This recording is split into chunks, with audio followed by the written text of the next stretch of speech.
Hello, everybody. This is Daniel Brinkley. Welcome to the hearts and minds of informers. This is News for the Soul. Hello, this is Satyan Raja, and you're listening to News for the Soul. Be open in your mind, your body, your being. Allow yourself to drench in this awesome information to evolve you to your next place. Living inside a bubble or something, but he's the world spin bender, psychic medium. For many years, had done some experimental work with the CIA and going way back. And my goodness, from the UK, he's here right now to talk about gosh knows what on News for the Soul. And we're going to definitely get into the new show business and tell you all about that if you missed it. Uri Geller, welcome to News for the Soul. Hey, Nicole, thanks very much for having me on the show. 35 years ago, I walked into Johnny Carson thinking that, wow, this show is going to make Uri Geller in America.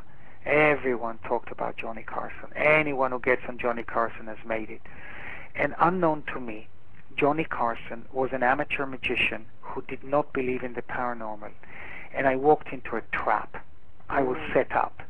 And I sat there for 22 minutes, the most humiliating 22 minutes in my life, because most things didn't work. Even when I bent a spoon, it wasn't bent enough for him, and he made a joke out of it. And the only thought that buzzed through my mind, Nicole, was, I'm finished, Uri Geller is done, finished, pack up, go back to Tel Aviv. And I went back to my hotel very depressed. And the next morning, the phone rang, and the operator of the hotel told me that there is a person on the phone claiming that he was Merv Griffin. And I said, well, come on, Merv Griffin, you mean the Merv Griffin? And I got on the phone, it was him. And he said, I want you on my show. I saw you on Johnny Carson. And that's when I realized that there is no such thing as bad publicity. There isn't. And because then it snowballed, Merv Griffin, from Merv Griffin to Mike Douglas, and then Mike Wallace. As long as they spell my name correctly, that's what I realized. It's so valuable to be controversial. It's something that you cannot buy. You cannot acquire controversy. It has to happen.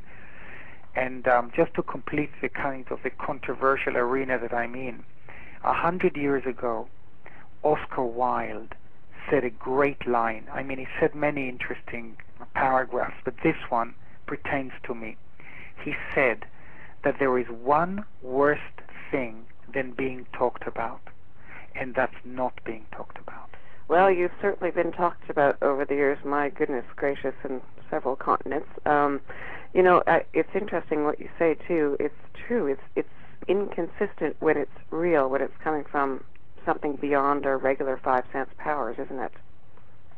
Yes, very much so. Now, having said all the things I kind of see with the contestants happening, I must tell you that I myself, as Uri Geller, I'm a huge believer in the powers of the universe and the powers of the mind.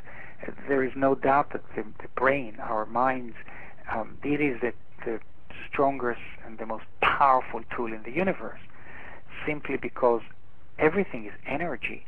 And this is not mumbo jumbo. You know very well that in 1925, Albert Einstein, came up with the most amazing equations that we still don't quite understand, when he wrote E equals mc squared. Mm-hmm. And if I ask all your listeners right now to go and tap the table with their hands or hit the wall with their fist, they will tell you, well, the wall is solid. But I will tell you, no, it's not. Nothing is solid in the universe. Everything is made from energy. We live in an ocean of motion. Energy has a frequency. It vibrates.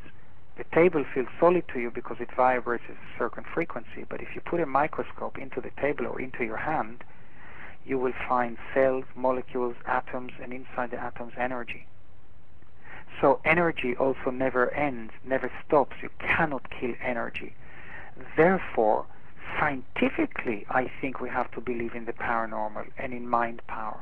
We would be fools to say that there is no life after death. If science proved that energy cannot die, you cannot stop or destroy energy, then what happens to our soul? What happens to our spirit? It survives our body. Mm-hmm. Well, that's the thing, and that with the whole quantum physics thing, I mean, so many of us that are in the conscious fields, you know, we're motivated by that, the sort of supporting these ideas. It's no longer airy-fairy, and yet it's still inconsistent as far as, you know, doing double-blind test results or something. Mm-hmm. Well, you see, Nicole, it's inconsistent because I don't think we still have the backing and the credibility of big-name scientists who will contribute to the studying of the energies of the universe and the mind, because they're afraid of controversy. And now you stepped on a very important point.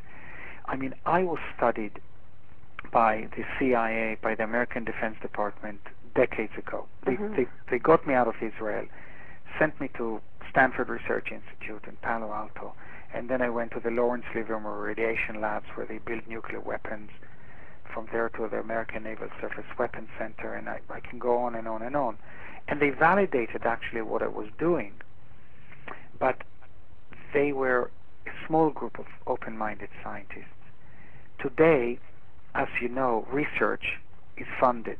The funds come from universities, from private institutions, from government, and any time a scientist touches something controversial, they are afraid.